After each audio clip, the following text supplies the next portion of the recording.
What if humans could read minds? The woman across from you on the subway grips her phone a little tighter. She's thinking about the message she just sent, wondering if she was too harsh, replaying the words in her mind. The man in the business suit 2 seats down is rehearsing his resignation speech, perfecting the inflection, imagining his boss's face. The teenager with headphones is cycling through 3 different conversations at once, planning what to say to his friend, worrying about his grade, fantasizing about someone he'll never talk to. Right now, all of this is hidden, private, locked behind the most impenetrable barrier that exists, the human skull. But what if it wasn't? We're not talking about some distant science fiction scenario. Brain-computer interfaces are already reading neural patterns. Functional MRI machines are decoding visual imagery from brain activity. Researchers have taught computers to reconstruct words people are thinking. The technology is primitive, expensive, and limited, but it's real, and every year it gets better. So we need to ask ourselves a question that humanity has never seriously confronted. What happens when thoughts are no longer private? The transformation wouldn't announce itself with a breakthrough. There wouldn't be a single moment when mind reading became possible. Instead, it would creep up on us through incremental improvements. First, researchers would develop better algorithms for interpreting brain signals. The accuracy would climb from 60% to 70%, then 80%.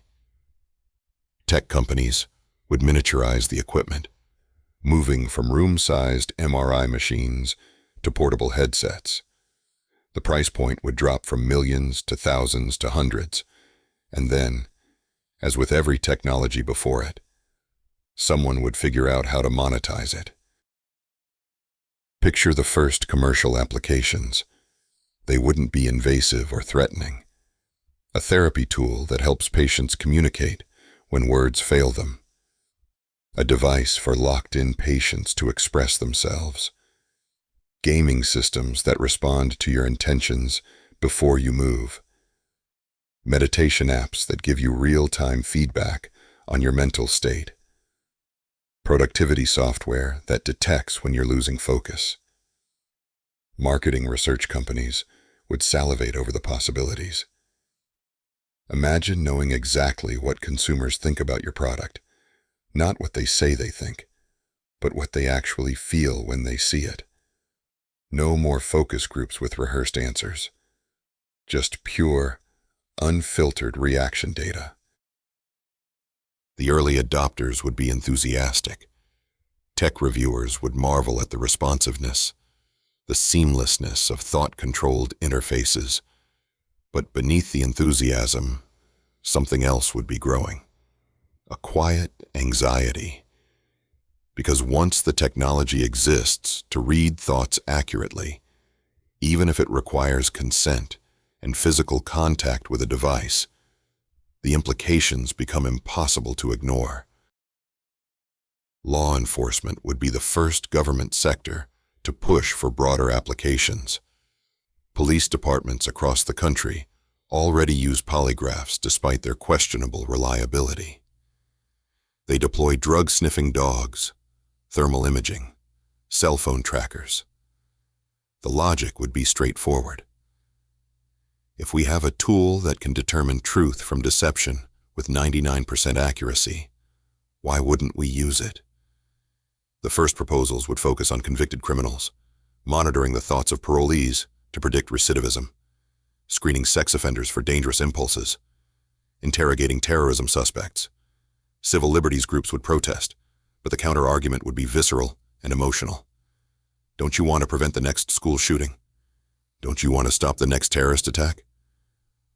If we can see inside the mind of someone planning violence, don't we have a moral obligation to act?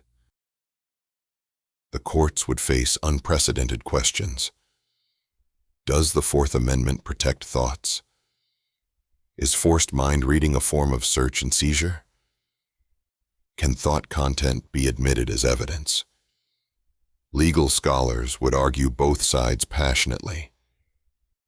Some would claim that thoughts are the ultimate private space, protected by both the Fourth and Fifth Amendments.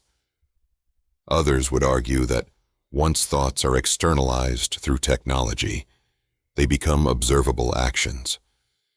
The Supreme Court would eventually weigh in, and their decision would reshape the entire legal landscape. But whatever they decided, the technology wouldn't stop advancing. Corporate America would integrate mind-reading capabilities faster than government could regulate them. Human resources departments would pilot programs to screen job applicants, not for skills or experience, but for loyalty, ambition, and cultural fit. Imagine sitting in an interview while the hiring manager sees your actual opinions about the company, your real motivations for applying, your genuine feelings about authority. Some companies would market this as radical transparency, a way to ensure perfect employer-employee alignment. Others would do it quietly, analyzing brain data without explicitly telling candidates they're being read. Employment lawyers would have a field day, but the job market pressure would force compliance. If your competitors are screening for perfect candidates and you're not, you're at a disadvantage. Workplace surveillance would extend beyond hiring. Productivity monitoring software already tracks keystrokes and screen time. Mind reading would take this to its logical conclusion. Employers would know when workers are distracted, unmotivated, or thinking about quitting. They would detect resentment during meetings, measure genuine enthusiasm versus performed engagement, identify who's privately critical of management decisions. Some companies would frame this as wellness monitoring, claiming they're helping employees optimize their mental performance. The reality would be a panopticon of the mind, where every moment of work requires not just physical presence, but absolute mental commitment. The education system would transform in ways both promising and disturbing. Teachers would finally have objective data on whether students understand the material. No more guessing who's confused, but too shy to ask questions.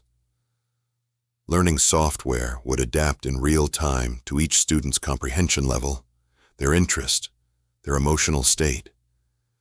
Children with learning disabilities would receive perfectly calibrated support, but schools would also detect which students are anxious, depressed, or thinking about self-harm. They would identify who's being bullied based on their fear response to certain peers. They would know which teenagers are experimenting with drugs, having sex, or considering dropping out. Parents would demand access to this information. School districts would struggle with the ethics of knowing so much about developing minds. And students would grow up never experiencing the privacy of their own thoughts during their formative years. Relationships would fracture under the weight of total transparency. Couples therapy would gain a powerful new tool, but intimacy requires some degree of mystery. The small kindnesses we perform, even when we don't feel like it, would be exposed as performances. The momentary irritations we suppress would be visible. The fleeting attractions we experience, but never act on, would be undeniable evidence. Marriage counselors would see divorce rates spike as couples confronted the reality that love involves not just commitment, but constant internal negotiation. Some relationships would deepen through radical honesty. Many more would collapse under truths that were bearable only as long as they remained unspoken. Social dynamics would rewire themselves around the new reality. Small talk would die. Why ask someone how they're doing when you can see they're miserable? Politeness would become impossible when your genuine feelings are broadcast. The white lies that lubricate social interaction would vanish. You couldn't pretend to like your coworkers' baby photos. You couldn't fake interest in your neighbor's vacation stories. You couldn't smile through your in-laws' passive aggression while thinking patient thoughts. Every interaction would carry the weight of total honesty, whether you wanted it or not. Some people would retreat from society entirely, unable to bear the exposure. Others would form new communities based on radical acceptance, creating spaces where all thoughts are welcomed without judgment. But the majority would exist in a state of constant performance anxiety, trying desperately to control their thoughts, because controlling their expressions would no longer be enough. Dating would become a psychological minefield. The early stages of romance involve careful revelation, strategic vulnerability, the gradual building of trust. Mind reading would collapse that timeline. First dates would expose every insecurity, every superficial judgment, every moment of doubt. You would know immediately if someone finds you attractive, if they're interested in a second date, if they're comparing you to their ex. The mystery and anticipation that makes new relationships exciting would evaporate. Some would argue this is better, that it eliminates games and pretense, but human attraction is not purely rational. We're drawn to confidence, even when it's performed. We're intrigued by mystery, even when it's deliberate. Strip away the performance, and you don't necessarily get to the authentic person underneath. You might just get the unfiltered chaos of competing impulses and half-formed reactions that we've evolved to filter precisely because they don't represent our truest selves. Mental health treatment would face an existential crisis. Therapy relies on patients choosing what to reveal and when. The therapeutic relationship builds as trust develops. Mind reading would eliminate that gradual process. Therapists would see everything immediately. The trauma patients aren't ready to discuss, the suicidal ideation they're hiding, the anger they're suppressing. This could save lives. It could also re-traumatize vulnerable people by forcing them to confront thoughts they're not prepared to process. Psychiatric holds would increase dramatically as providers detected dangerous thinking. The question of when thoughts become a threat would dominate ethics boards. If someone briefly imagines harming themselves but has no intention of acting on it, should they be hospitalized? If someone fantasizes about violence but has strong inhibitions against it, are they dangerous? We would be forced to confront the uncomfortable truth that everyone has dark thoughts sometimes, and that the presence of a thought is not the same as the intention to act. Religious institutions would face theological earthquakes. Many faiths teach that God knows your thoughts, but they also distinguish between temptation and sin, between fleeting impulses and deliberate choices. If your congregation can see your thoughts, how do you maintain that distinction? Churches would struggle with members whose thoughts during services reveal doubt, lust, judgment. Religious leaders whose private thoughts contradict their public teachings would be exposed. Some denominations would embrace mind reading as a tool for genuine spiritual accountability. Others would reject it as a violation of the sacred privacy between individual and divine. New religious movements would emerge, some arguing that thought reading brings us closer to divine transparency, others claiming it's the ultimate violation of the soul. Political campaigns would weaponize the technology ruthlessly. Opposition researchers would pay enormous sums for brain scans of candidates, revealing their true positions. Imagine a presidential debate where both candidates' thoughts are displayed in real time. The careful politician who tests every word would be exposed as calculating. The passionate speaker who seems authentic might be revealed as purely strategic. Or the opposite might happen. The slick performer might have genuine conviction underneath, while the folksy everyman might harbor contempt for voters. Campaign staffers would coach candidates on thought control, hiring meditation experts and cognitive behavioral therapists. Political consultants would emerge, who specialize in mental discipline, teaching politicians to maintain a smooth mental surface, even under intense pressure. The most successful politicians would be those who truly believe their own messaging, who've internalized their positions so deeply that there's no gap between public and private thought. Advertising would evolve into something far more sophisticated and manipulative. Marketers already use eye tracking and facial recognition to gauge responses. With mind reading, they would optimize every element of an ad to trigger specific neural responses. They would identify the exact moment your resistance breaks down. They would know which emotional appeals work on you personally, which fears to activate, which desires to stimulate. Your thoughts while watching commercials would become proprietary data, bought and sold, used to construct psychological profiles more accurate than anything that exists today. Some consumers would pay premium prices for ad-free experiences, but most would accept the intrusion as the cost of free content. The line between persuasion and manipulation would blur until it disappeared entirely. Criminal justice would become a battlefield over thought crimes. The concept isn't new. We already prosecute conspiracy, which criminalizes agreements to commit crimes. We punish attempts that don't succeed. But mind reading would push this much further. Prosecutors would argue for preventive detention based on detected violent ideation. Defense attorneys would fight to exclude thought evidence as inherently prejudicial. Juries would struggle to separate thoughts from actions, to judge someone for what they did rather than what they considered doing. The definition of criminal intent would expand and contract based on case law, creating a patchwork of standards. Some jurisdictions would embrace predictive prosecution, arresting people before they commit crimes based on thought patterns. Others would maintain strict action requirements.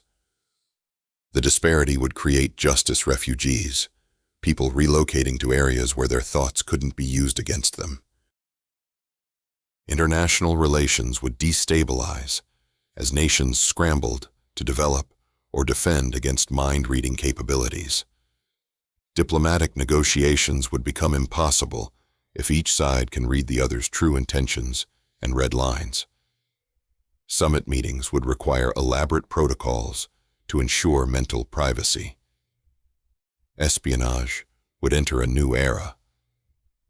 Intelligence agencies already try to recruit insiders and intercept communications. Mind reading would be the ultimate intelligence coup, the ability to scan enemy officials and extract classified information directly from their memories. Countries would develop mental counterintelligence, training operatives in thought suppression and compartmentalization. Treaties would include provisions about mind-reading use. Some nations would ban the technology entirely, creating mental privacy havens.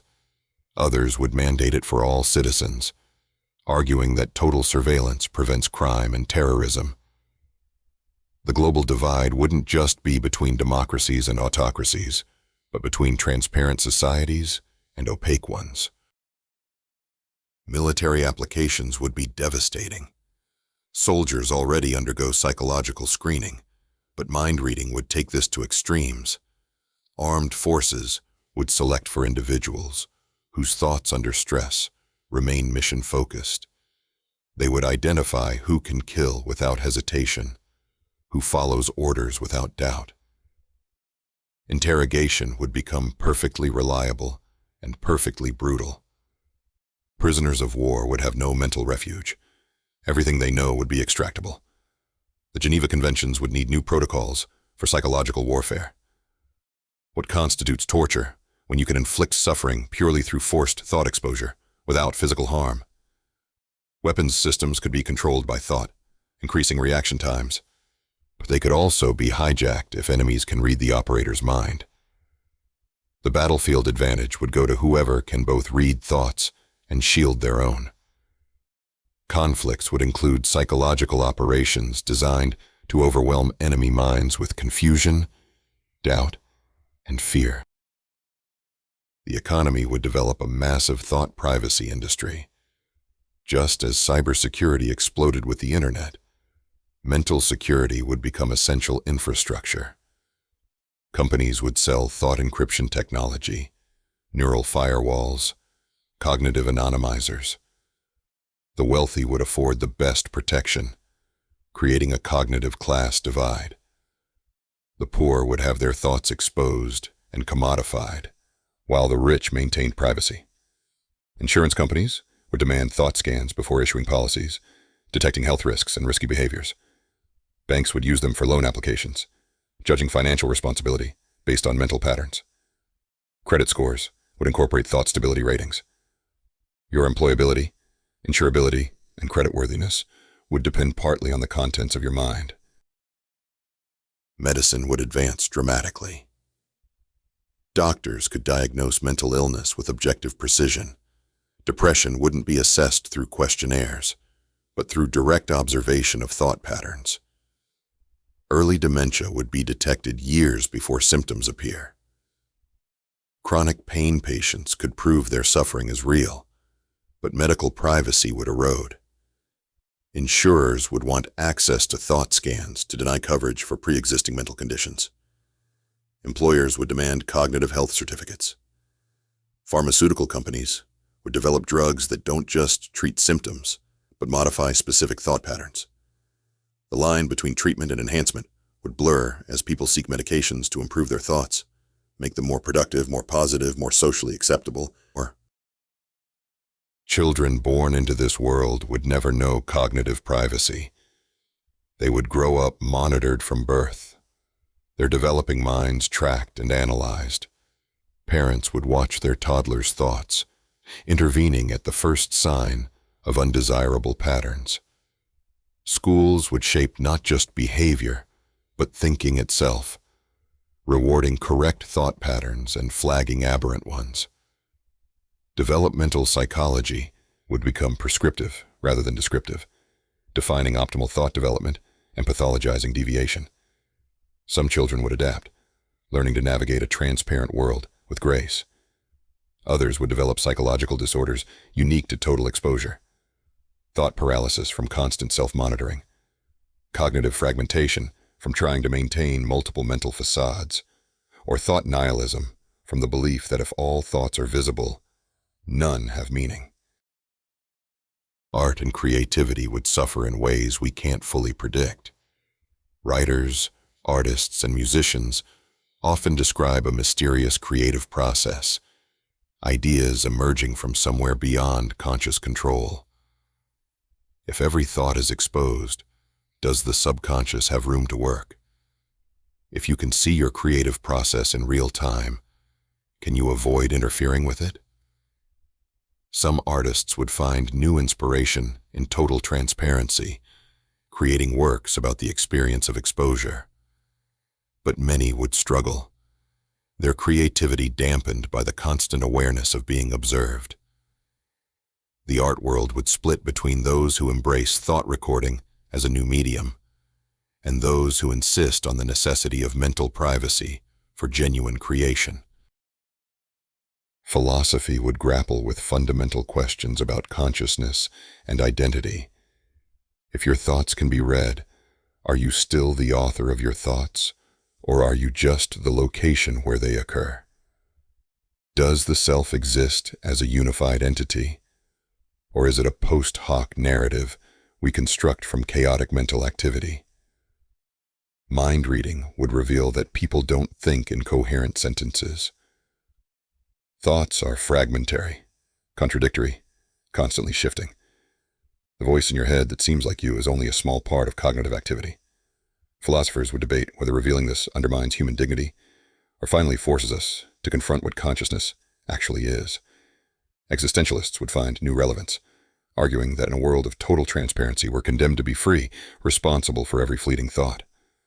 But others would argue the opposite, that if thoughts are visible to everyone, individual responsibility diminishes because we can all see how contingent and reactive our thinking really is. Resistance movements would inevitably emerge. Groups would form dedicated to preserving cognitive liberty. They would develop mental discipline techniques, modern versions of monastic contemplation designed to maintain inner privacy. They would create underground networks where mind reading is forbidden, communities that reject the technology entirely. Law enforcement would classify some of these groups as threats, arguing that anyone who hides their thoughts must have something dangerous to conceal. Raids on resistance communities would be framed as public safety operations. Trials would feature testimony about the dangers of unmonitored consciousness. Some resistors would become martyrs, imprisoned for refusing mental scans. Others would go deeper underground, existing in off-grid compounds where mind-reading technology is jammed or destroyed. Cultural attitudes toward dishonesty would transform. Right now, we accept that everyone lies sometimes, to spare feelings, to smooth social situations, to protect privacy. But if thoughts are visible, lying becomes impossible in most contexts.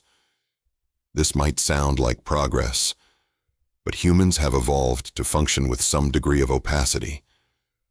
Total honesty might not lead to a more moral society, but to a more fragmented one, where people can't bridge differences because they can't politely ignore them. Diplomacy requires constructive ambiguity. Forgiveness requires the ability to move past hurts without constantly relitigating them. If every grudge and resentment is permanently visible, reconciliation becomes harder. Some would argue we need to evolve new ethical frameworks based on accepting rather than suppressing our internal chaos. Others would insist that maintaining standards of behavior requires some gap between thought and action, that civilization depends on hypocrisy as much as honesty. Scientific progress would accelerate in some fields and stall in others. Neuroscience would advance exponentially with direct access to human cognition. Psychology would finally have reliable data on how people actually think, but science requires dissent, heterodox ideas, challenges to consensus. If researchers' thoughts are monitored, will they self-censor? Will they avoid controversial hypotheses to protect their careers? Academic freedom depends on the freedom to think without professional consequences. Universities would struggle to maintain environments of open inquiry while also responding to demands that they monitor extremist or harmful thinking. The tension would never fully resolve. Mental health crises would spike initially as people confronted the reality of each other's minds. Suicide rates would rise among those who can't bear the exposure. Anxiety and depression would become more common as the cognitive burden of constant self-monitoring takes its toll. But over time, perhaps we would adapt. Perhaps a new generation would emerge that's genuinely comfortable with transparency, that doesn't experience the exposure as violation because they never knew privacy. They would think of us the way we think of people before indoor plumbing, primitives who lived with unnecessary suffering. Or perhaps the damage would be permanent, a traumatic rupture in human psychology that leaves everyone perpetually destabilized. The technology would create feedback loops that accelerate social change in unpredictable directions. Once everyone can read thoughts, people would begin to control their thoughts more carefully, which would change what thoughts they have, which would change who they are. Are you still yourself if you're constantly editing your thoughts before you think them? Does authenticity mean anything in a world where everyone is performing mentally as well as physically? Or does the erosion of the private self lead to a new kind of authenticity, where there's no gap between inner and outer, because there is no inner anymore, just a flow of mental activity that's neither hidden nor revealed, because those categories no longer apply? Religious and spiritual practitioners who've spent years developing metacognitive awareness would have advantages. Buddhists who practice mindfulness, witnessing their thoughts without identifying with them, would navigate the new landscape more gracefully. Stoics who distinguish between what they can control and what they can't would accept the exposure with more equanimity. But for most people, the psychological tools to handle total transparency don't exist. We would have to develop them quickly, or suffer immensely during the transition. Some nations might take a different path entirely. Imagine a country that banned mind-reading technology completely, treating it as a violation of human rights comparable to torture. They would become a refuge for those fleeing transparency regimes. Their economy would suffer as they fell behind in cognitive technology, but they might preserve something essential about human dignity that other nations lost. The long-term consequences wouldn't be clear for generations. Maybe the transparent societies would thrive, eliminating crime and corruption and achieving unprecedented cooperation. Maybe they would descend into psychological totalitarianism. Maybe the opaque societies would protect human flourishing. Maybe they would stagnate, crippled by the problems that mind-reading could have solved. We haven't even considered the most disturbing possibility. What if the technology doesn't just read thoughts, but allows thoughts to be transmitted directly from one mind to another? Not language, but pure experience, emotion, sensation. You wouldn't describe pain to someone. They would feel your pain. You wouldn't tell someone you love them. They would experience your love as you experience it. This could create empathy beyond anything humans have known. Or it could be weaponized, forced empathy as a form of control, overwhelming someone's consciousness with transmitted experiences until their own sense of self dissolves. Interrogators could make you experience what your victim felt. Advertisers could make you experience the joy of owning their product. Abusers could control their victims from inside their own minds. The legal system would face questions it has no framework to answer. If someone transmits a thought that causes you to commit a crime, who's responsible? If you experience someone else's memory of an event, is that admissible evidence? Can you copyright a thought? Can you patent a mental process? Can you bequeath your memories in your will? The foundations of property, identity, and agency would all need reconstruction. And what about animals? If the technology works on human brains, it would work on other mammals. We would finally know what our pets are thinking, what livestock experience, what wild animals feel. The ethical implications would force society to confront questions we've been avoiding.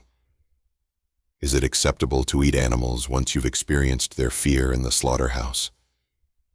Can you keep a dog once you understand how lonely they are when you're gone?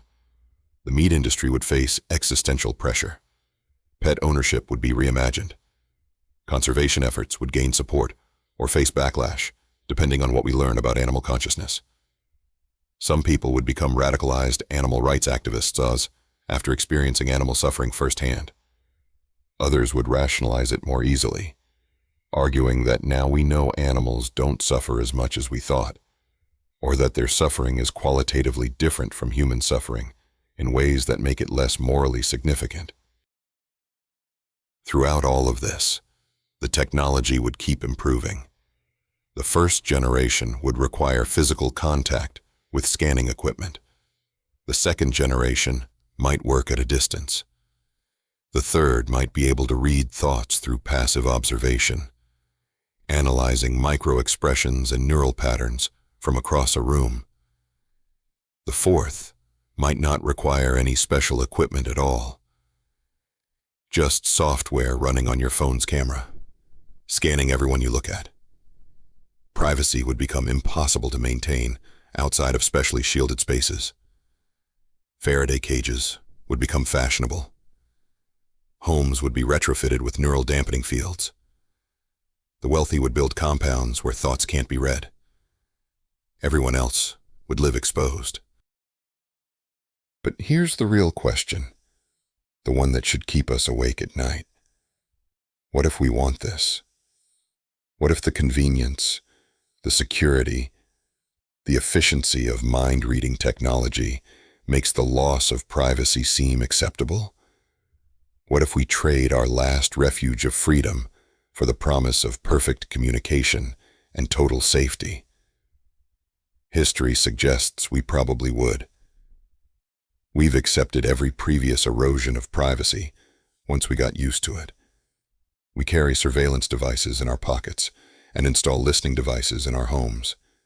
We share our locations, our communications, our relationships with corporations and governments. Each time, we decided the benefits outweighed the costs. Why would mind reading be different? Maybe it wouldn't be different. Maybe we would adapt to mental transparency the way we've adapted to every other technological intrusion.